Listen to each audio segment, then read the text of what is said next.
感谢各位今天的出席。首先，我想要来跟各位分享一下过去1年来我们打下的基础。去年4月，昨天也就是4月9号啊，美国财政部长耶伦结束了为期6天的访华行程。这是耶伦这时隔9个月之后对中国的第2次访问。最近几天耶伦访华一直是中美之间的焦点话题。国际媒体对耶伦访华也给予了非常高的关注我们今天就来讲一讲耶伦访华背后中美之间明争暗斗的故事说起耶伦访华我们可能还得从去年的11月份中美旧金山元首峰会开始讲起。当时呢，旧金山搞那 APEC 会议嘛，习近平呢跟拜登在那搞了一次双边的峰会。峰会过程中，双方还是达成了一些共识但是这些共识总要通过双方不断的沟通来落实嘛。所以在今年的1月30号美国的助理国务卿沙利文当时面对媒体的就是说，中美元首之间不久将要搞一次电话会议We agreed that President Biden and President Xi should speak, and should speak by telephone relatively soon. I think the acknowledgement coming out of Woodside that there really is no substitute for leader-to-leader conversation. 因为中国和美国这2个国家，大家都知道现在是全球最强大的2个国家了但是呢，这2个国家又不对付，双方既有意识形态之间的分歧，同时呢又有全球范围内竞争的这样的一种事态所以这2个国家呢的元首见面就变得非常困难，平均差不多1年多的时间才见一次嘛。但是你想，这2个国家之间有许许多多的问题需要沟通解决嘛，所以既然不能面对面的沟通，那就只好通过电话会议、保电话粥的方式来解决所以呢，美国在今年的1月30号就宣布，不久中美之间的元首要搞一次电话会议。但是这个不久一下子就不久到了4月2号，也就是愚人节的第2天。我听说原本打算是在4月1号搞这个电话会议，但是后来双方都觉得不妥嘛，2个国家元首你4月1号愚人节的时候通话，总让人媒体上可能会有一些做文章的地方，所以就是在4月2号这一天搞的电话会议这个电话会议过程中间，双方谈了很多比如 TikTok 的问题美国当时就说，美国不是要禁止不禁止的问题，美国是要求 TikTok 跟中国的公司之间脱钩，切割才能保证美国的这个国家安全嘛。你比如说美国当时就对中国好像是支持俄罗斯重新恢复这个军事生产能力特别在意，因为美国现在就发现俄罗斯原本的军事生产能力不行了，但是跟乌克兰打了这2年以后，给人感觉它的军事生产能力在慢慢的恢复，源源不断的在生产一些军需品嘛，好像能够支持俄罗斯在打这场战争。他们就认为呢，这背后是中国在给俄罗斯提供这种生产力的这样的一种暗中的支持那这些，那美国当然是非常不高兴的了。那中国当时在这个元首电话峰会里头就讲到，说这个台湾问题，这个是中国的红线，你美国不能逾越而且呢，你要落实，你不能光是口头上说一个中国的问题，但你暗地里你又卖给台湾导弹，又卖给他 F-16的飞机，这中国是不能接受的所以双方实际上基本也是各说各话。但是呢，中美这2个国家就是又有摩擦，又有合作，又有竞争嘛。那关于这个双方不能妥协的，那就是各说各话了。但是双方可以合作的领域，可以谈的领域，那马上就需要落实。4月2号这一天中美元首之间的保电话结束之后，4月4号的时候，耶伦就已经到了广州了。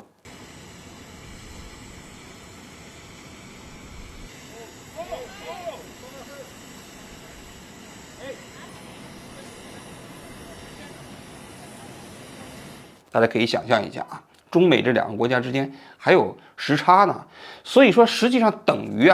就是中美2个元首电话会议一结束，耶伦基本就从美国出发了。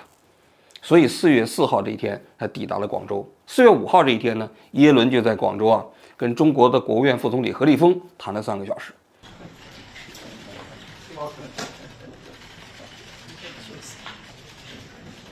The United States seeks a healthy economic relationship with China that benefits both sides. But a healthy relationship must provide a level playing field for firms and workers in both countries. 谈完3个小时之后，夜游珠江，吃了一顿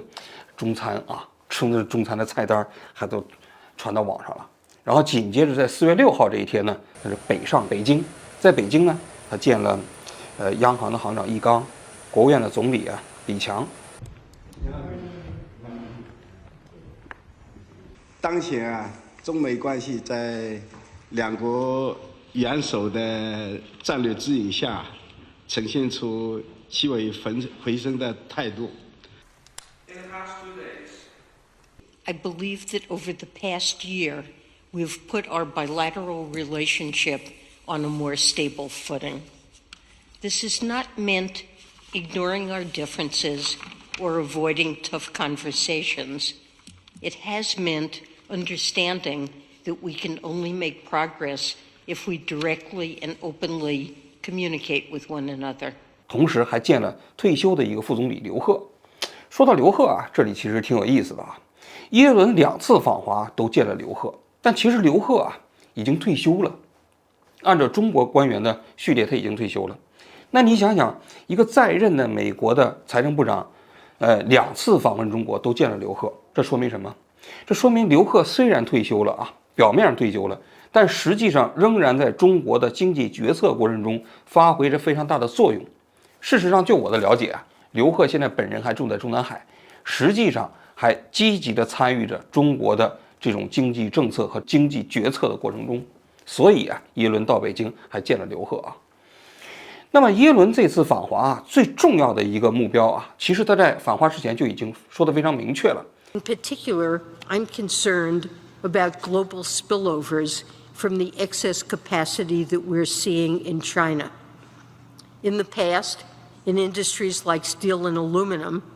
Chinese government support led to substantial overinvestment and excess capacity that Chinese firms looked to export abroad at depressed prices. This maintained production and employment in China, but forced industry in the rest of the world to contract. Now we see excess capacity building in new industries like solar, EVs, and lithium-ion batteries. China's overcapacity distorts global prices and production patterns and hurts American firms and workers, as well as firms and workers around the world. 那你想想，中国当年加入 WTO 之后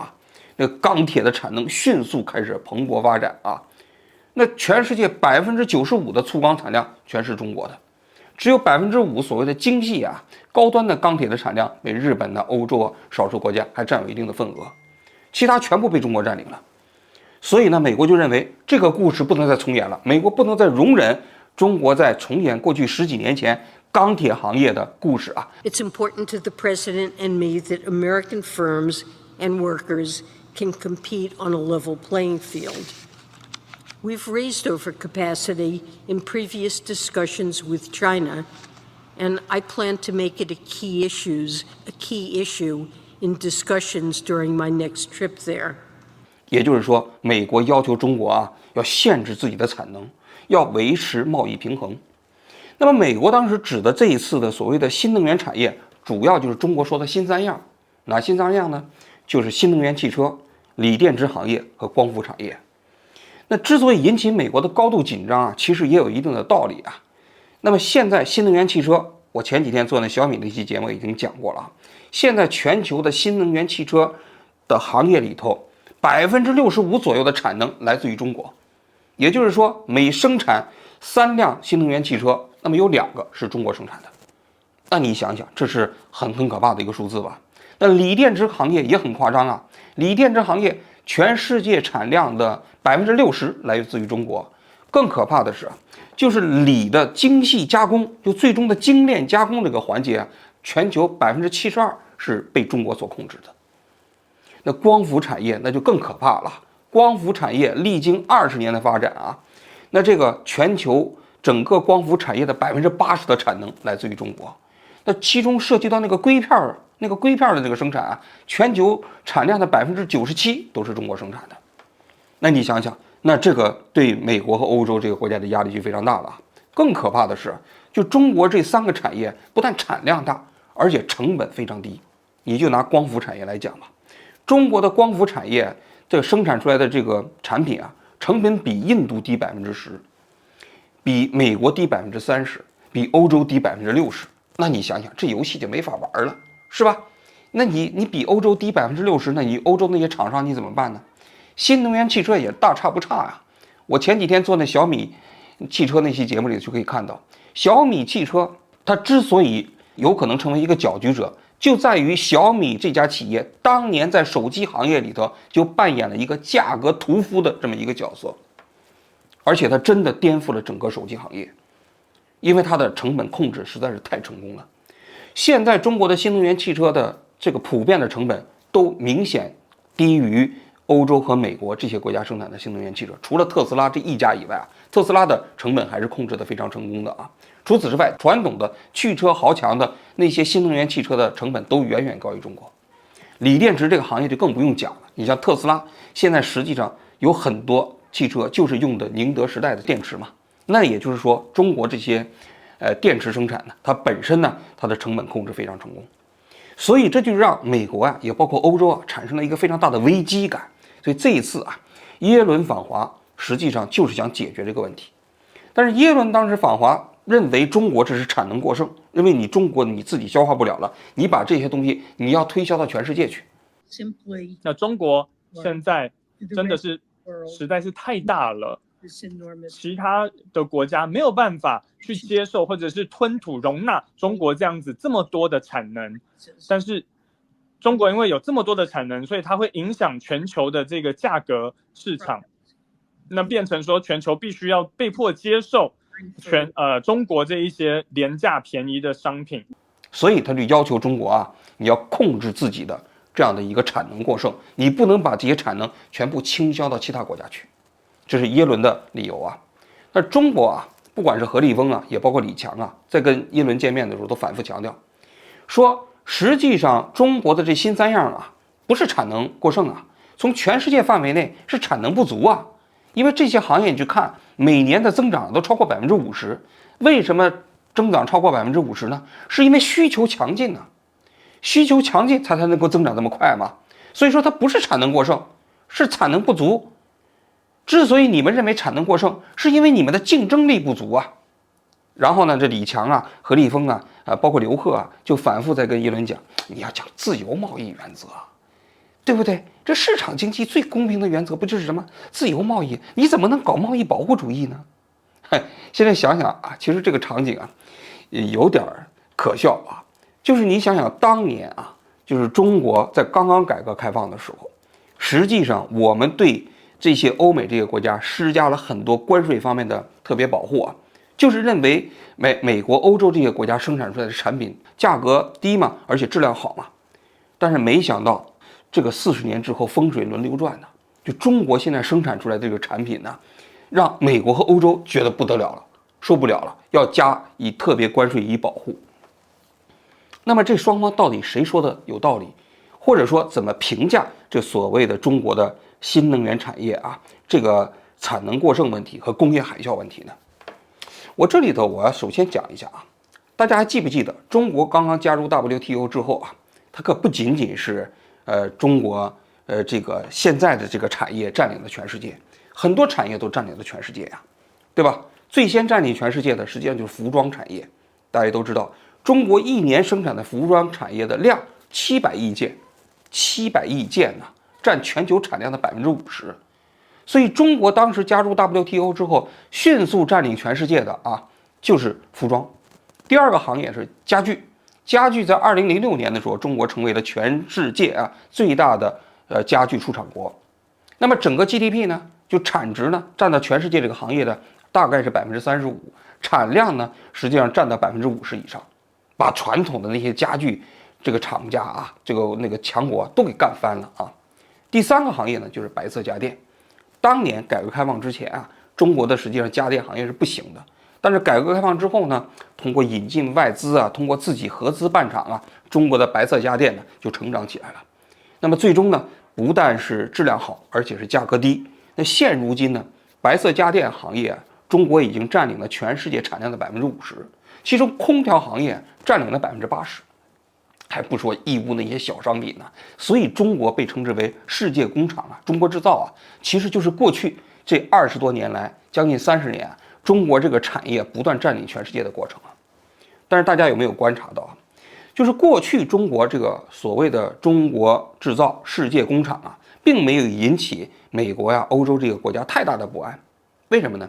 因为中国的那些占领世界的产业，正好都是这些发达国家啊不愿意从事的，就是所谓的夕阳产业。你就比如说钢铁行业吧，其实美国当时很早，在中国占领全世界之前，就基本上把自己的粗钢产业淘汰了，它就要转移到国外去嘛。你包括服装啊，你包括玩具啊，你包括这个家具啊，你包括这个白色家电，美国很早就放弃了。他们认为这些产业啊，技术含量不高，然后呢，产值的附加值也不高，完全可以转移到世界其他国家去生产了。所以中美之间，也包括中国和欧洲之间，并没有形成太大的冲突。虽然中国啊，就是快速的占领了这些行业啊，但这一次啊，一个非常大的区别是什么呢？就是中国现在兴起的这个新三样啊，也就是说新能源汽车，也包括锂电池行业，也包括这个光伏产业啊，它其实都是朝阳产业，不是夕阳产业。所谓的朝阳产业是什么呢？就是随着全世界大家对环保理念的认可啊，那么碳中和这样的一个温室气体排放的前景，那么这些绿色能源产业将来在未来的20年到30年的时间里，将会是一个蓬勃发展的产业。你想想，现在的光伏啊，每年的增长的数额差不多是30%、50%的速度在增长。德国就宣布啊，到2035年的时候啊，就全部都要用到绿色能源产业，就是传统的这些发电企业就都要被淘汰了。那你想想，这个行业一旦要是被中国占领了，那就意味着你不是你不想要的行业被中国占领了，而是你想要的行业，你想要发展的行业被中国占领了。所以实际上在我看来啊，中美之间在这一轮的这个贸易之间的冲突，最重要的原因就在于中国这一次占领的不是夕阳产业，而是朝阳产业。而且这个朝阳产业还不是过去的那种劳动密集型产业，而且还是一个技术密集型产业。大家看一下光伏产业啊，这光伏产业就是全球现在中国自己申请的专利啊，有15万件，排列全球第一，遥遥领先，确实是遥遥领先。而且啊，光伏产业里头有一个叫光电转化效率，这个光电转化效率现在行业平均是23%，但是这个世界纪录的保持者呢，就是中国27%，去年中国一家企业创立的。所以中国在光伏产业真的可以用技术上遥遥领先可以说明，这一点真的是毫不夸张。那当然跟过去中国20多年来啊，很早的就开始支持光伏产业有关啊，因为中国进入到2000年的时候就开始大力的扶持光伏产业。这中间有几年中国是用大量的补贴，到06年到12年、13年的时候，有很多企业骗国家的补贴嘛。据说中国在光伏产业一共的补贴的数额达到了1600亿。那当时很多企业就纯粹的为了骗国家补贴搞的一些光伏产业，但是就在这个过程中，慢慢的把中国的光伏产业给发展起来了。那么在09年的时候啊，中国的光伏产业就在国内的时候就已经开始出现了内卷啊，就想出海。因为当时中国政府啊给这个光伏产业有很多补贴，你投资的话有50%到70%的补贴，所以这些企业成本也比较低呢，就向美国和欧洲开始倾销。当时美国和欧洲都对中国的光伏产业开始进行了反倾销的调查，结果呢就增加特别关税，一下子把当时的中国光伏产业的出口啊打下来了。这是第一次。第二次呢，实际上在14年到16年的时候，当时美国搞了一个301条款，又对中国的光伏产业开始进行了一些这样的一个所谓的认为不公平贸易的这么一个调查。第三次就是2019年，美国又对中国的光伏的这产业又进行了一次这个所谓的调查啊。但是这一次你就会发现啊，这3次美国针对中国的光伏产业啊，每一次对中国的光伏产业的影响都越来越小。为什么？就是中国的光伏产业啊，现在第一，其实全行业的补贴已经退出了；第二，确实是通过技术集成啊，导致的产品的成本下降的非常厉害。过去10年的时间，中国的光伏生产的成本啊降低了80%。那么这个实际上是通过技术的迭代实现的，最主要的啊，而不是通过劳动力的便宜导致的。那你想想，印度啊、越南呢都有光伏的生产企业嘛，成本为什么比中国还高呢？所以中国在这些领域内啊，抗国外的打击能力越来越强了。那也确实是说明中国在这个方面的技术还是比较领先的啊。那么在这个里头啊，我们就要讲了。那你说中国和美国啊，现在围绕着这样的一个新能源产业，双方的这样的一个明争暗斗，到底谁有道理？那我今天来讲讲我的看法啊。我个人认为啊，那么首先在全球范围内，自由贸易肯定是最重要的原则，因为所谓的产能过剩啊，你呀实际上是会让消费者获益的，因为你产能竞争的过程中内卷化一定会使价格下降。大家还记不记得当年的手机行业，智能手机行业一开始出来的时候是奢侈品嘛，但是由于中国的手机行业的内卷化啊，最终导致了全球的智能手机进入了一个廉价的平民时代。那最终受益的是谁呢？是消费者。那最终受害的是谁呢？就传统的那些手机豪强嘛，爱立信呐、什么之类的，最后都完蛋了嘛，只剩下了苹果和三星还活了下来嘛。但是这应该是市场竞争过程中间的一个正常现象嘛。所以在我看来，所谓的产能过剩，如果它要是卖不出去了啊，或者说你最后低于成本长期销售的话，那市场会惩罚你，你就关门好了。你真正关门的时候啊，实际上你这个产能过剩也就不存在了。所以自由贸易的原则啊，这个是非常重要的。而且我们反过来问，那你苹果手机，你基本上把全球的高端手机市场都占领了，那算不算产能过剩呢？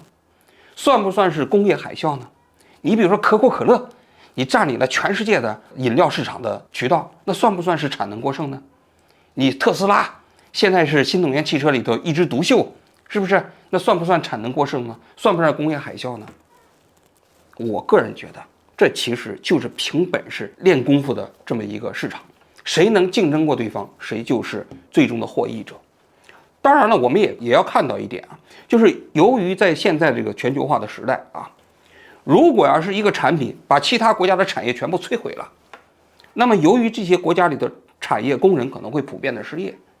所以呢，这些国家里头要求一些贸易平衡的原则也有一定的道理。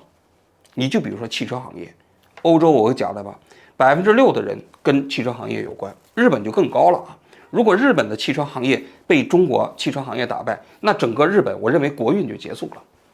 所以对这些国家来说啊，它要保护这些行业，要求一些贸易平衡啊，我个人觉得啊也是合理的。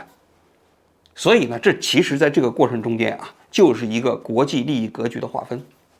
想当年，美国在2战结束之后啊，实际上也自己的产能过剩啊，它产能过剩是怎么搞的呢？那不是通过了马歇尔的计划吗？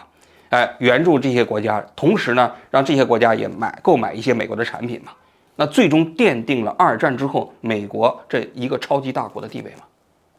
事实上，从某种角度来讲，今天的中国也在效仿着当年美国曾经走过的道路，因为中国通过自己的市场经济打造了一个世界工厂的地位啊，然后从劳动密集型产业，现在向一个技术密集型的上游产业开始蔓延和发展。自己的国内啊消化不了这些产品之后啊，就通过一带一路啊，通过向国外出口啊来实现。所以这里头更多的实际上是一个利益之间的纷争。因为耶伦本身是一个经济学家嘛，他当然知道自由贸易的原则了。所以耶伦当时在跟中国的政府首脑在会晤的时候，他说过了这么一段话，他说美国现在追求的是一个健康的共赢的这么一个经济竞争，而不是一个赢者通吃的这么一种竞争关系。说白了，就是担心中国在新的绿色能源产业内啊，形成一种赢者通吃的这样的一种状态。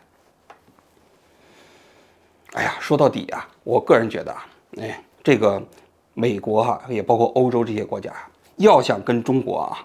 在这个国际竞争中获得胜利啊，最重要的这个原则还是通过一般的经济竞争打败中国，而不是通过所谓的贸易原则啊、谈判啊、关税啊来遏制中国。就像我说的，随着这个新能源产业迭代速度的加快，价格不断的下降，摩尔定律的发挥作用啊，实际上这种贸易壁垒所起到的作用效果也在逐渐的递减。就像我说的光伏产业，现在就算是你通过贸易壁垒的方式，通过加关税的方式，对中国的光伏产业应该说影响也很小了。因为从2019年开始，中国的光伏产业的生产电的成本已经低于石化产品了，也可以以平价的这样的一个姿态进入到电网了。那你想想，这个竞争力啊，在全球范围内，就算你通过一个贸易壁垒的方式，你也可能也难以阻挡。那这个啊，说到底还是过去在10-20年的时间里头，无论是美国还是欧洲啊，对这些产业本身啊没有那么重视所导致的，这是一个方面的理由啊。当然，另外一个方面的理由就是说，像欧洲这些国家里头，就是他自己啊，我觉得他们的社会福利可能水平太高了。当然，有人可能也会说，因为是中国的社会福利太低了嘛，对吧？当然，这是一个问题的两面了啊。那么，欧洲这些年过去的几十年，把自己的产业工人和全社会的社会保障水平拉高到一个较高的水平，从某种角度来讲，它有一个前置条件，这个前置条件就是你的经济的竞争力。如果要是没有那么强的经济竞争力，你这个国家也不足以给你自己国家的国民提供这么高的社会保障水平。那么这个竞争力如果被中国打败的话，那么你欧洲这些国家的社会保障水平或者说是社会福利水平就难以为继。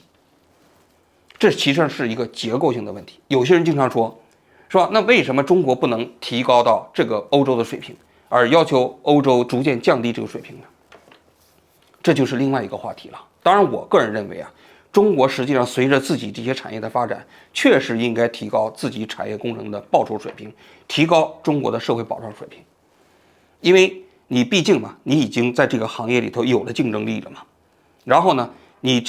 把你自己的产业工人的工资的水平提高一些，社会保障水平提高一些，那么你中国所表现出来的那些工业海啸就没有那么令人望而生畏，不会是一种摧毁性的。因为你在现在跟西方国家打交道的时候，大家认为中国生产出来这个产品都是有一种摧毁性的优势。那如果那样的话，那么竞争可能就会良性一些啊。但是我想说的是，新三样就是中国在绿色能源所表现出来这种咄咄逼人的竞争力啊，它确确实实给美国和欧洲这些国家提出了一个新的课题，就是在中国的产业制造能力由劳动密集型产业向技术密集型产业蔓延的过程中，西方国家，包括美国和欧洲，包括日本，应该如何面对？如果这一场关键的战役打不赢的话，那未来20年国际经济格局啊，那可能真的要发生一场天翻地覆的变化。好，我今天就讲到这里，谢谢大家。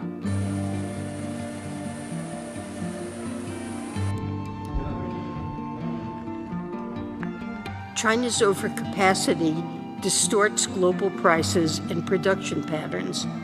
and hurts American firms and workers, as well as firms and workers around the world.